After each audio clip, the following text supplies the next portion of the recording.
Good morning student. आज हम start कर रहे हैं चैप्टर 1 रिलेशन एंड फंक्शंस। तो इसमें सबसे पहले हमने 11th क्लास में कुछ टॉपिक्स जो पढ़े थे उनको रिवाइज करना बड़ा ज़रूरी है। तो हम पहले पढ़ेंगे ऑर्डर्ड पेयर। तो let us know what is meant bye N ordered pair. A pair of elements. अब ये एलिमेंट्स रियल नंबर भी हो सकते हैं, फंक्शंस भी हो सकते हैं। A pair of elements enclosed between the round bracket AB is said to be ordered pair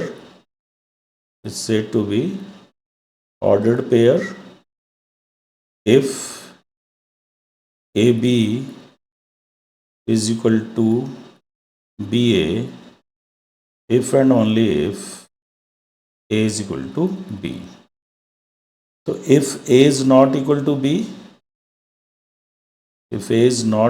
B, then AB will be ordered pair if AB is not equal to BA. AB should not be equal to BA. If two ordered pairs AB and BC are AB and CD are equal, then we must have first entry is equal to first, यहाँ पे first entry A है, यहाँ C, then second entry should be equal to second entry. For example, 2, 3 is equal to x, y will mean x is 2 and y is 3. So this is what we mean by ordered pair. अब जैसे ये है, ये ordered pair नहीं होगा। 2, 3 करली bracket में लिख दूं और यहाँ पे मैं 3, 2 लिखूं, ये दोनों तो इक्वल हैं क्योंकि ये ऑर्डर्ड पेयर नहीं है। ये भी एक सेट है जिसमें एलिमेंट 2 और 3 हैं और ये भी एक सेट है जिसका एलिमेंट्स 2 और 3 हैं। तो ऑर्डर्ड पेयर हमने राउंड ब्रैकेट में लिखने, अदरवाइज ये ऑर्डर्ड पेयर नहीं बनेगा। अब हमने 11th क्लास में इसके बाद पढ़ा था Cartesian product of sets. Cartesian product of sets, so let us define it. If A and B are two non-empty sets,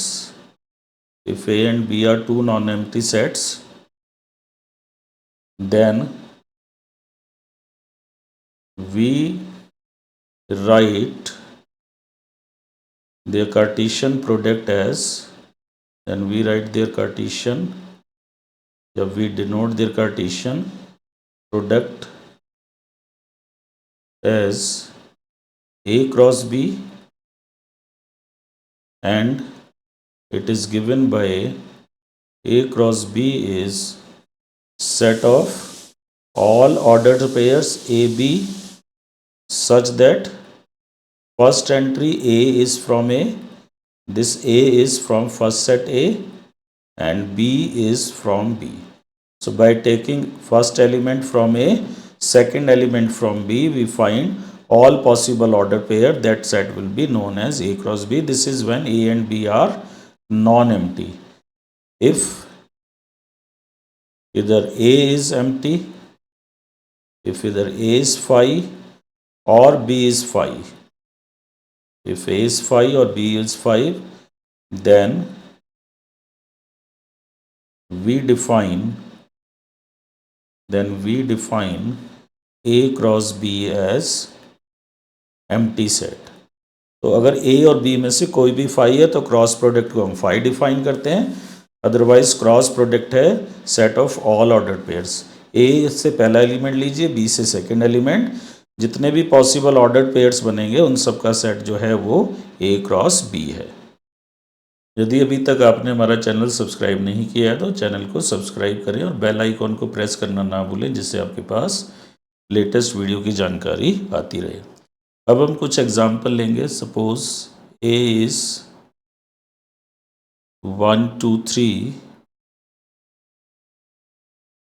and B is 4 5. So what will be A cross B?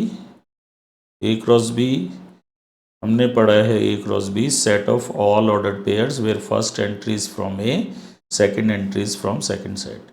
तो यहाँ A में 1 लीजिए, B में 4, 1,4, फिर A से 1, B से 5, 1 5, फिर 2A से 4B से 2 4, 2 5, इसी तरीके से 3 4 और 3 5। Similarly we can define B cross A। तो B से पहला एलिमेंट आएगा, यहाँ पे 4 B में है पहला, फिर यहाँ पे 1 4 1 4 2, फिर 4 3, first element is from B, तो 4 1 4 2 4 3। Similarly 5 1 5 2 and 5 3। Then you can define A cross A. A cross A will be cross product of A with A. तो A में 1 है, 1 1 1 2 1 3, फिर 2 1 2 2 2 3, फिर 3 1 3 2 3 3। Similarly, if we want, we can define B cross B. अब A cross B में element कितने हैं? 1 2 3 4 5 6, और B क्रॉस A में भी। तो A में 3 एलिमेंट है, B में 2 एलिमेंट है, तो A क्रॉस B में 3 इंटू 2 6 एलिमेंट्स हैं। तो इसको हम जनरलाइज करते हैं। If number of elements in A is M, suppose A और B आर फाइनाइट सेट, दोनों फाइनाइट सेट हों, A में M एलिमेंट हो, B में N एलिमेंट्स हों, तो number of elements in A cross B कितने होंगे? Mn, और B क्रॉस A में भी Mn होंगे। तो यहाँ तक हमने 11th क्लास में पढ़ा था और हमने रिलेशंस भी पढ़ा था। तो let us now define what is meant by relation. तो ये हम रिकॉल करेंगे।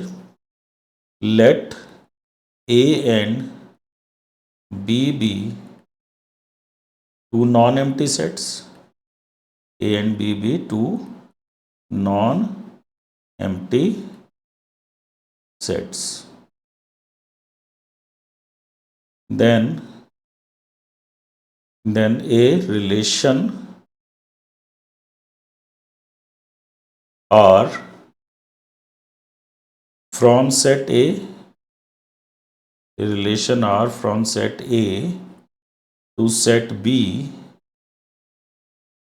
is a subset of A cross B. Is a subset of A cross B. तो हमारे लिए रिलेशन क्या है? Relation R from set A to set B is nothing but a subset of A cross B। तो A cross B के जितने भी subsets होंगे, हर सबसेट को हम कहेंगे relation from A to B। So suppose A is 1 2 3 4 5, B is equal to 2 4 5 6. Let me define relation R from A to B by 1 5 2 4, मैं यहाँ फर्स्ट एलिमेंट ए से ले रहा हूँ, सेकंड बी से, देन 4 2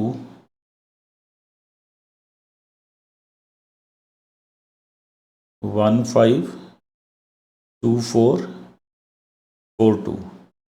अब this is subset of A cross B, क्योंकि अगर आप पूरा ए क्रॉस बी लिखेंगे तो उसमें ही सारे एलिमेंट आएंगे। ए क्रॉस बी होगा 1 2 1 4 1 5 1 6 2 2 2 4 2 5 2 6 लाइक दैट। तो R is equal to this is a subset of A cross B. तो R क्या है? R is a relation from A to B.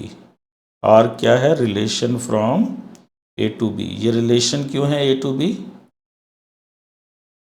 हमारे लिए रिलेशन क्या है? Just a subset of A cross B. A cross B का जो भी सबसेट होगा ना, उसको हम कहेंगे relation from A to B.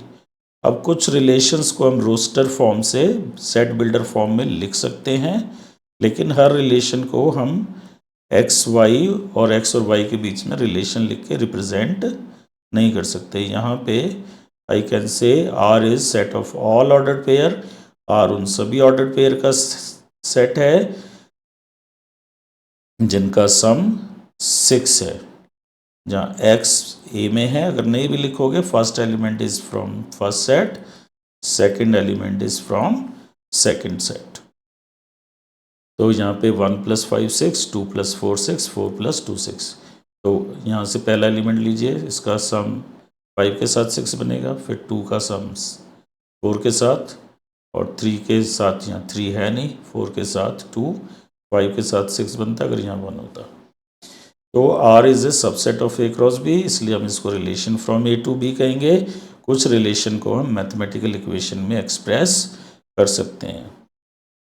इसके बाद होती है डोमेन एंड रेंज। ये हमने 11th में डिटेल में पढ़ा था। Domain is set of first entries of ordered pairs in R। तो डोमेन क्या है? Set of entries, set of first entries of the ordered pairs. तो R में फर्स्ट एंट्री है 1 2 4, 1 आ रहा है, 2 आ रहा है, 4 आ रहा है, ये डोमेन है। रेंज है set of second entries, set of second entry. Set of second entry क्या? 5 4 2। तो ऑर्डर में लिख देंगे। अब 5 4 2 भी लिख सकते हैं, 2 4 5। और सेट बी जो है ना, वो कोडोमेन होता है। तो कोडोमेन यहाँ पे है सेट बी, यानी कि 2 4 5 6। तो ये हमने कुछ बातें 11th में पढ़ी थी। इसमें एक और है, नंबर ऑफ रिलेशंस कितने होंगे? If A and B are finite sets, if A and B are finite sets having m and n elements respectively। A में m एलिमेंट्स है, B में n एलिमेंट्स है। तो number of elements in A cross B तो अभी हमने पढ़ा है mn होगा, क्योंकि ऑर्डर पेयर कितने बनेंगे? mn। And as each subset of A cross B is a relation from A to B. Relation क्या है? Relation from A to B है subset of A cross B. तो ए क्रॉस बी के जितने subset बनेंगे उतने relations होंगे। तो therefore then if A and B are finite sets having m and n elements, then number of element in a cross b is mn, and number of relations, number of relations from a to b are 2 की power mn। इतने relations होंगे।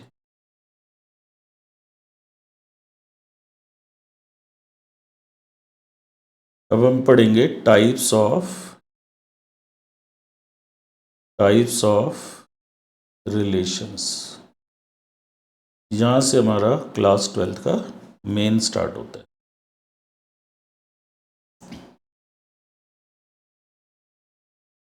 11th में हमने जो relation पढ़े थे वो set A to set B थे। तो सबसे पहले हम टाइप्स ऑफ रिलेशन से भी पहले जानेंगे what is meant by relation on set ए।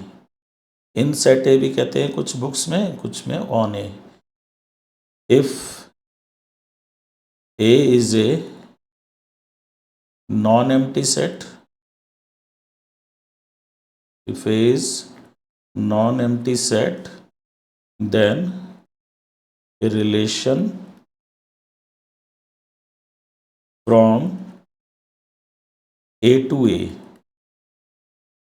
अभी हमने पढ़ा था relation from A to B, तो यहाँ पे relation from A to A हम बात कर रहे हैं।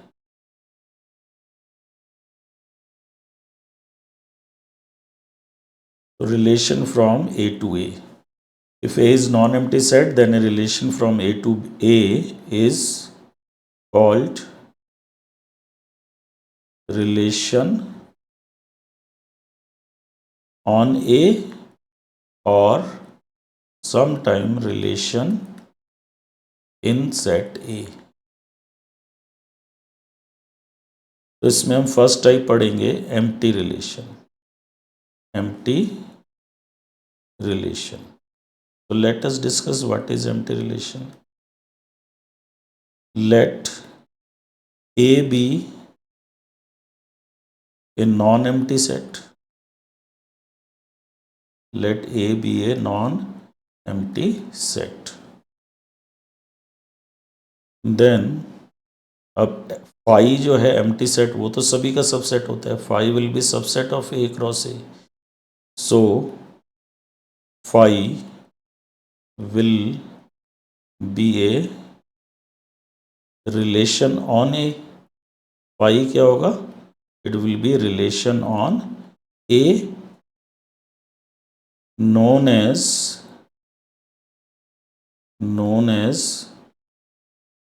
empty relation। तो phi जो है वो A क्रॉस A का सबसेट होगा, उसको हम एम्प्टी रिलेशन कह देंगे। और an empty relation, an empty relation on A is a relation। phi आएगा कब आएगा? जब इसमें कोई ऑर्डर्ड पेयर नहीं होगा। कोई ऑर्डर्ड पेयर कब नहीं होगा रिलेशन में? An empty relation on A is a relation in which no element of A is related with any element of A, with any element of A। जब A का कोई भी एलिमेंट A के किसी भी एलिमेंट से related ना हो तो कोई ऑर्डर्ड पेयर बनेगा नहीं। अगर मान लो A में 1 2 3 हैं और 1 किसी से रिलेटेड है 2 से, तो एम्प्टी तो नहीं बनेगा ना, फिर एक उसमें पेयर आ जाएगा। तो एम्प्टी रिलेशन तभी बनेगा जब A का कोई भी एलिमेंट A के किसी भी एलिमेंट से रिलेटेड ना हो। तो ऐसे रिलेशंस को हम कहेंगे एम्प्टी रिलेशन, और इसको फाई से रिप्रेजेंट करते हैं। इसके बाद हम लेंगे universal relation. Universal relation,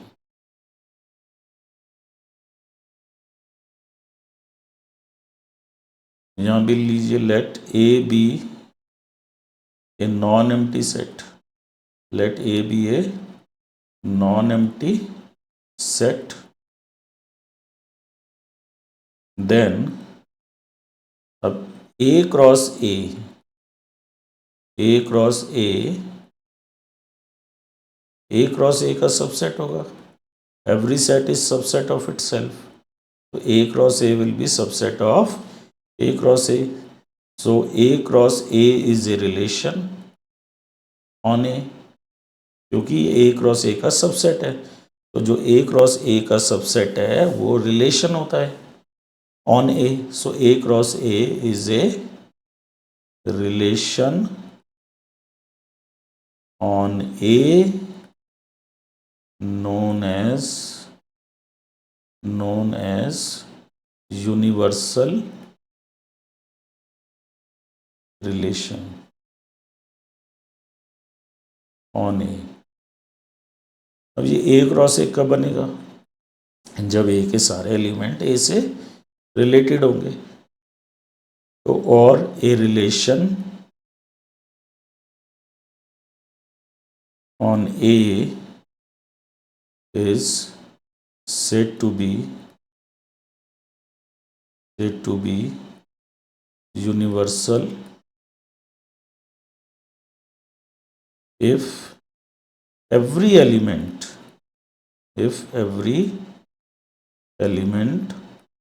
of A is related to each element of A। जब A का हर एलिमेंट A के बाकी सभी एलिमेंट से रिलेटेड हो तब उसको हम यूनिवर्सल रिलेशन बोलेंगे। The relation phi and A cross A means empty and universal relation. अब फाई भी ए क्रॉस ए का सबसेट होगा, ए क्रॉस ए भी ए क्रॉस ए का सबसेट होगा। फाई और ए क्रॉस ए हमेशा ए क्रॉस ए के सबसेट होंगे, इसलिए ये रिलेशन दोनों तो हमेशा होंगे ही होंगे। तो ये बड़े ऑब्वियस से रिलेशन है। The relation phi and A cross A are sometime known as trivial relations। तो इनको हम ट्रिवियल रिलेशंस भी बोल देते हैं। तो इनका एग्जांपल लेते हैं। Let A is 1 2 3। अब एक रिलेशन में डिफाइन कर रहा हूँ R1 set of all ordered pairs A B such that a plus B is 7। अब यहाँ लिखने की जरूरत नहीं है, ए भी ए से ही होगा, बी भी बी से ही होगा, ए से ही होगा, क्योंकि हम रिलेशन ऑन ए डिफाइन कर रहे हैं। As A and B both are in set A, तो ए प्लस बी जो है वो 6 या 6 से लेस होगा। 7 नहीं हो सकता क्योंकि ए और बी की मैक्सिमम वैल्यू 3 है, तो A plus B less than equal to 6 होगा। तो therefore A plus B can't be 7। तो R1 जो आएगा एम्प्टी आएगा। So R1 is empty relation on set A. Empty है लेकिन रिलेशन है। R2 एक लेते हैं हम, A B such that a plus b is greater than equal to 2 and a plus b is less than equal to 6। तो अब यहाँ पे देखिए कौन से पेयर आएंगे। 1 1 आएगा ना, क्योंकि 1 1 2 या 2 से ग्रेटर को सेटिस्फाई कर रहा है, 2 है। 1 2 आएगा क्योंकि सम 2 से ग्रेटर है और 6 से लेस या इक्वल है। 1 3 भी आएगा, 1 प्लस 3 भी इसको सेटिस्फाई करता है। 4 है जो 2 से ग्रेटर इक्वल है और 6 से लेस इक्वल है। Similarly 2 1 2 2 2 3 then 3 1 3 2 3 3। ये इस कंडीशन को सेटिस्फाई कर रहे हैं। तो this is nothing but A cross A. So R2 is a universal relation on A। R1 क्या है? यूनिवर्सल रिलेशन ऑन ए। अब हम फिर से टाइप्स ऑफ रिलेशंस पढ़ेंगे। हमने अभी 2 टाइप के पढ़े हैं, अभी हमारे पास और मेन टाइप है। मेन यही है, वो भी आ सकते हैं। तो let A be a non empty set, let A be non-empty set, then a relation R on A is said to be, then a relation on R A is said to be number 1 reflexive.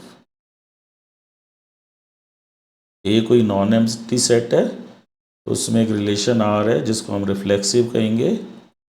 If A comma A belongs to R for all, ये for all का symbol, for all A belongs to A, इसको हम ऐसे भी लिख सकते हैं A related to A, for all A belongs to A, ये भी कई बार यूज होता है।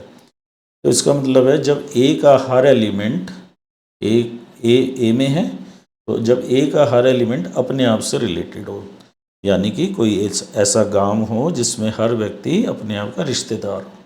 If each element of A is related to itself, A का हर एलिमेंट ए के साथ रिलेटेड होना चाहिए। सिमेट्रिक,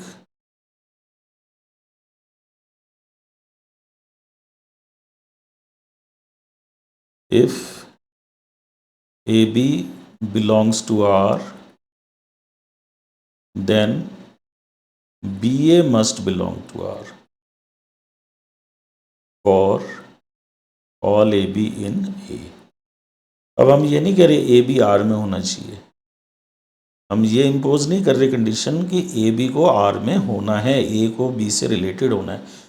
इफ़ को पढ़ो, हम कह रहे हैं if A is related to B, अगर A B का रिश्तेदार है तो B A का रिश्तेदार होना चाहिए सिमेट्री के लिए। अगर राम का मित्र मोहन है तो मोहन का मित्र राम होना चाहिए। हम ये नहीं कह रहे राम को मोहन का मित्र होना ही चाहिए, हमने यहाँ ये नहीं कहा कि ए को बी से रिलेटेड होना चाहिए। हम ये कह रहे हैं कि यदि ए बी से रिलेटेड है तो बी ए से रिलेटेड होना चाहिए, तभी सिमेट्रिक होगा। नोट, ऐसा हो सकता है कि आर जो है एम्प्टी हो तो देन देयर विल बी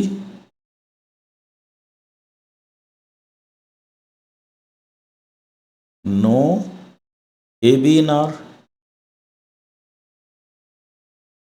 जब आर एम्प्टी है तो उसमें कोई ए बी होगा ही नहीं, तो जब ए बी कोई होगा ही नहीं तो इफ वाली कंडीशन ही नहीं होगी, तो there won't be any A B belongs to R, तो हमें बी ए चेक नहीं करना है, तो then R will be symmetric. हमें B A belongs to R तभी चेक करना है जब A B belongs to R हो। अगर ए बी आर में है ही नहीं, अगर 2 3 नहीं है तो हम 3 2 नहीं चेक करेंगे। इसको एग्जाम्पल से क्लियर करेंगे। सिमेट्री के बाद transitive.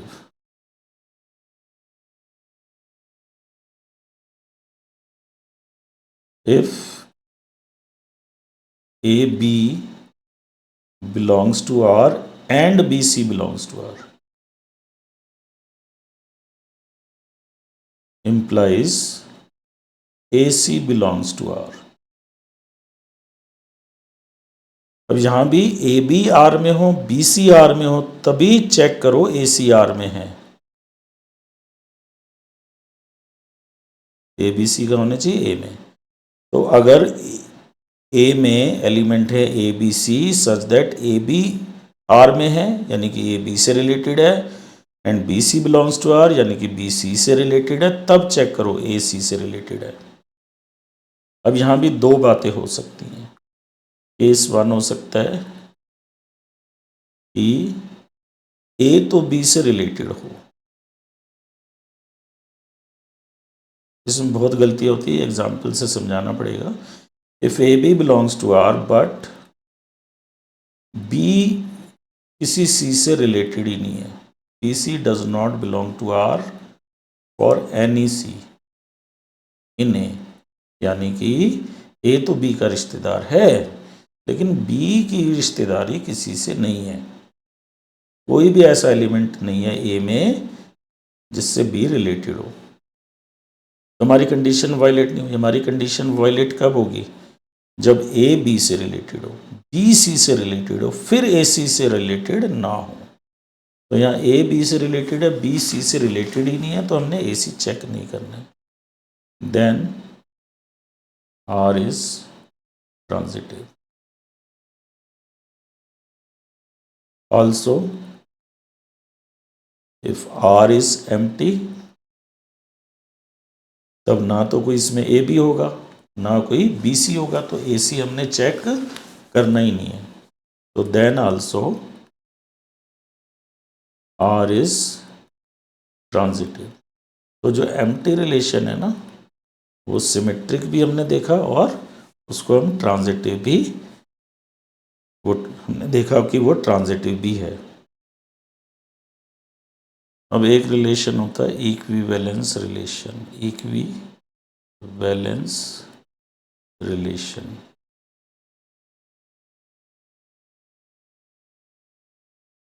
a relation R on set A is said to be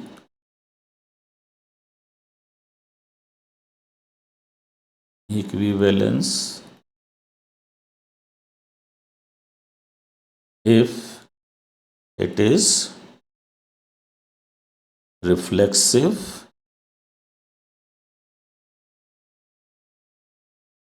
symmetric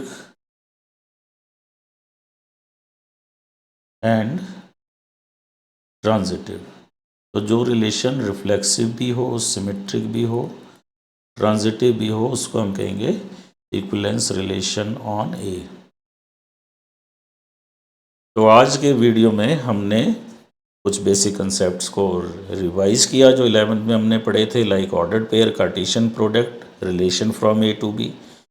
उसके बाद हमने रिलेशन ऑन ए पढ़ा which is subset of A cross A, और हमने टाइप्स ऑफ रिलेशन पढ़े, empty relation, universal relation, equivalence relation जिसमें कि reflexive, symmetric और ट्रांजिटिव तीनों प्रॉपर्टीज़ होती हैं। तो आज के वीडियो में हमने कुछ थ्योरी ज़्यादा पढ़ी है, थ्योरी भी पढ़ना कई बार ज़रूरी होता है स्टार्टिंग में।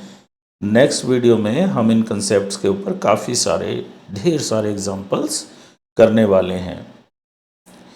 तो आशा करता हूँ आपको ये जो है चैप्टर का जो बेसिक कंसेप्ट है ये क्लियर होगा, और यदि आपको मेरा वीडियो पसंद आया तो इसे लाइक और शेयर करें, और चैनल को यदि सब्सक्राइब नहीं किया तो चैनल को सब्सक्राइब करें और बेल आइकन को प्रेस करना ना भूलें, जिससे आपके पास लेटेस्ट वीडियो की जानकारी आती रहे।